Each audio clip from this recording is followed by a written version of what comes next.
ಆಸ್ಪತ್ರೆಯಲ್ಲೂ ಕೂಡ ಒಂದು ಕಿಮೋಥೆರಪಿ ಕೇಂದ್ರವನ್ನು ಮಾಡಬೇಕು ಅಂತ ನಾವು ತೀರ್ಮಾನ ತಗೊಂಡು ಮುಖ್ಯಮಂತ್ರಿಗಳಿಗೆ ಅನುಮೋದನೆ ಕೊಟ್ಟು ಈಗ ಎಲ್ಲ ಜಿಲ್ಲೆಗಳಲ್ಲಿ ಈ ಕಿಮೋಥೆರಪಿ ನಾವು ಮಾಡ್ತಾ ಇದ್ದೀವಿ. ಈಗ ಬಿಜಾಪುರಲ್ಲಿ ಮತ್ತು ರಾಯಚೂರಲ್ಲಿ 2 ಕಡೆ ಈಗ ಪ್ರಾರಂಭ ಆಗಿದೆ. ಇನ್ನು ಉಳಿದ ಎಲ್ಲ ಈ ಮಾರ್ಚ್ ತಿಂಗಳ ಒಳಗೆ ಎಲ್ಲ ಜಿಲ್ಲೆಗಳಲ್ಲಿ ನಮ್ಮ ಜಿಲ್ಲಾ ಆಸ್ಪತ್ರೆಗಳಲ್ಲಿ ಇದನ್ನು ಓಪನ್ ಮಾಡ್ತಾರೆ. ಇದರಿಂದ ಜನರಿಗೆ ಭಾಳ ಅನುಕೂಲ ಆಗ್ತದೆ. ಏಕೆಂದರೆ ಯಾರಿಗೆ ಕ್ಯಾನ್ಸರಿಂದ ರೋಗಕ್ಕೆ ಒಳಗಾಗಿರ್ತಾರೆ ಅವರಿಗೆ ಚಿಕಿತ್ಸೆ ಪಡ್ಕೊಳ್ತಕ್ಕಂಥದ್ದಕ್ಕೆ ಈಗ ಬಿಜಾಪುರದಿಂದ ಹುಬ್ಳಿಗೆ ಹೋಗಬೇಕಾಗಿತ್ತು, ಆದರೆ ನಮ್ಮ ಕಿಮ್ಸ್ ಆಸ್ಪತ್ರೆಗೆ ಹೋಗಬೇಕಾಗಿತ್ತು. ಅದಕ್ಕೆ ಅದನ್ನು ಈಗ ನಾವು ಇಲ್ಲೇನೆ ಬಿಜಾಪುರ ಕೇಂದ್ರ ಜಿಲ್ಲಾ ಆಸ್ಪತ್ರೆಯಲ್ಲಿ ಅವರಿಗೆ ಟ್ರೀಟ್ಮೆಂಟ್ ಕೊಡುವಂಥದ್ದಾಗ್ತದೆ. ಇಲ್ಲಿ 10 ಬೆಡ್ಡಿನ ಕೇಂದ್ರವನ್ನು ಮಾಡಿದ್ದೇವೆ. ಅದ್ರ ಜೊತೆಯಲ್ಲಿ ಈ ಮ್ಯಾಮೋಗ್ರಾಮ್ ಅಂತ ಏನು ಹೇಳ್ತೀವಿ, ಅಂದರೆ ಸ್ತನ ಕ್ಯಾನ್ಸರ್, ಬ್ರೆಸ್ಟ್ ಕ್ಯಾನ್ಸರನ್ನು ಪತ್ತೆ ಹಚ್ಚುವಂಥದ್ದಕ್ಕೆ ಅದಕ್ಕೊಂದು ಎಕ್ವಿಪ್ಮೆಂಟ್ ಇದೆ. ಅದನ್ನು ಬ್ರೆಸ್ಟ್ ಕ್ಯಾನ್ಸರ್ ಇದೆಯಾ ಇಲ್ವಾ ಅಂತ ಗೊತ್ತಾಗ್ತಕ್ಕಂಥದ್ದಕ್ಕೆ ಒಂದು ಎಕ್ವಿಪ್ಮೆಂಟ್ ಅನ್ನು ಕೂಡ ಇವತ್ತು ನಾವು ಎಲ್ಲ ಜಿಲ್ಲಾ ಆಸ್ಪತ್ರೆಗಳು ಕೊಟ್ಟಿದ್ದೇವೆ. ಬಿಜಾಪುರ ಕೂಡ ಅದರಿಂದ ಖಂಡಿತವಾಗಿಯೂ ಅನೇಕ ಜನರಿಗೆ ತಪಾಸಣೆ ಮಾಡಿಕೊಳ್ತಕ್ಕಂಥದ್ದಕ್ಕೆ, ಪರೀಕ್ಷೆ ಮಾಡಿಕೊಳ್ಳೋದಕ್ಕೆ ಅನುಕೂಲ ಆಗ್ತದೆ. ಮತ್ತು ಅದರಿಂದ ಬಹಳಷ್ಟು ಮಹಿಳೆಯರಿಗೆ ಅವರಿಗೆ ಹೆಚ್ಚು ಸ್ತನ ಕ್ಯಾನ್ಸರ್ ಬರುವಂಥದ್ದು ಅದನ್ನು ಆದಷ್ಟು ಬೇಗ ನಾವು ಪತ್ತೆ ಹಚ್ಚಿದ್ರೆ ಸುಲಭವಾಗಿ ಗುಣಪಡಿಸ್ಬೋದು. ಅದಕ್ಕೋಸ್ಕರನೇ ಇವತ್ತು 2 ಒಂದು ಡೇ ಕೇರ್ ಕಿಮೋಥೆರಪಿ ಸೆಂಟರು, ಇನ್ನೊಂದು ಮ್ಯಾಮೋಗ್ರಾಮ್ ಎರಡನ್ನೂ ಕೂಡ ಇವತ್ತು ಬಿಜಾಪುರ ಜಿಲ್ಲಾ ಆಸ್ಪತ್ರೆಯಲ್ಲಿ ಪ್ರಾರಂಭ ಆಗ್ತದೆ. ಅದು ಬೇರೆ ವಿಚಾರ. ಅದು ನಾವು ಕೇಂದ್ರದಲ್ಲಿ ಈ ವಿಷಯದ ಬಗ್ಗೆ ನಾವು ಮತ್ತೆ ಮಾತಾಡ್ತೀವಿ. ಈಗಾಗಲೇ ನಾನು ಹೇಳಿದ ಸಚಿವರು ಹೊರಟಿದ್ದೇನೆ.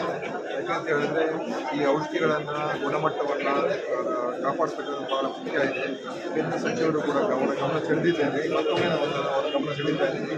ರಾಷ್ಟ್ರ ಮಟ್ಟದ ಇದರ ಬಗ್ಗೆ ತಯಾರಿಕೆ ಮಾಡತಕ್ಕಂಥ ಕಂಪನಿಗಳಿದೆ, ಅವ್ರ ಮೇಲೆ ಹೆಚ್ಚು ನಿಯಂತ್ರಣ ಆಗಬೇಕು ಮತ್ತು ಕ್ವಾಲಿಟಿ ಬಗ್ಗೆ ಹೆಚ್ಚು ನಾವು ಗಮನ ಕೊಡಬೇಕು ಮತ್ತು ಅದೇ ಆ ಗುಣಮಟ್ಟದ ಬಗ್ಗೆ ಹೆಚ್ಚು ಗಮನ ನಾವು ಕೊಡಬೇಕು. ಅದಕ್ಕೋಸ್ಕರನೇ ಇದು ನಾವು ಬಹಳ ಗಂಭೀರವಾಗಿ ಪರಿಗಣಿಸಬೇಕು ಅಂತ ಹೇಳಿ ನಾನು ಕೇಂದ್ರ ಸಚಿವರಿಗೆ ಪತ್ರ ಬರ್ತಿದ್ದೀವಿ. ಈಗ 108 ಫೋನ್ ಮಾಡಿದ ನಂತರ ಲೇಟ್ ಆಗಿದೆ. ಈಗ 108 ವ್ಯವಸ್ಥೆನ ಅಮೂಲಾಗ್ರವಾಗಿ ಬದಲಾವಣೆ ಮಾಡ್ತಾ ಇದ್ದೀವಿ. ಕೆಲವು ಆಯುರ್ವೇದದಲ್ಲಿ ಬರ್ತಾ ಇದೆ.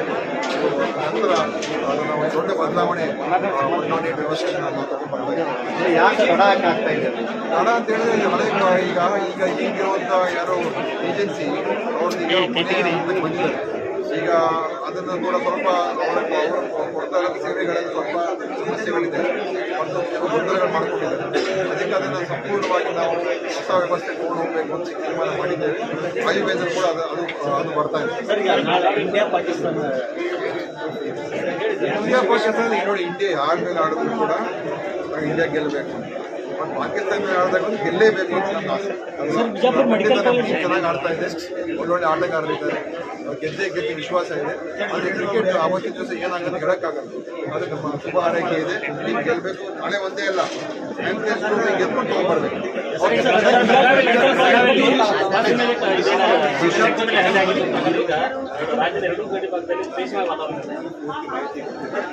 ಸರ್, ಬಿಜಾಪುರಕ್ಕೆ ಮೆಡಿಕಲ್ ಕಾಲೇಜ್ ಬರಬೇಕು ಅಂತ ಹೇಳಿ ಅನೇಕ ಸಚಿವರು ಕೂಡ ಪ್ರಯತ್ನ ಪಟ್ಟರು. ಆರೋಗ್ಯ ಸಚಿವರಾಗಿ ಬಿಜಾಪುರ ಕೇಳಿದ್ದಾರೆ, ಬಾಗಲಕೋಟೆ ಕೇಳಿದ್ದಾರೆ, ಎಲ್ಲ ಇದೆ.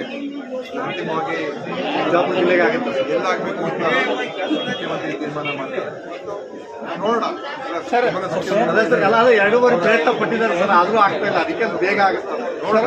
ಸರ್, ರಾಜ್ಯದಲ್ಲಿ ವೈದ್ಯರ ಕೊರತೆ ಹೆಚ್ಚಾಗಿದೆ ಅಂತ ಹೇಳ್ತಾ ಇದ್ದಾರೆ. ಇಲ್ಲ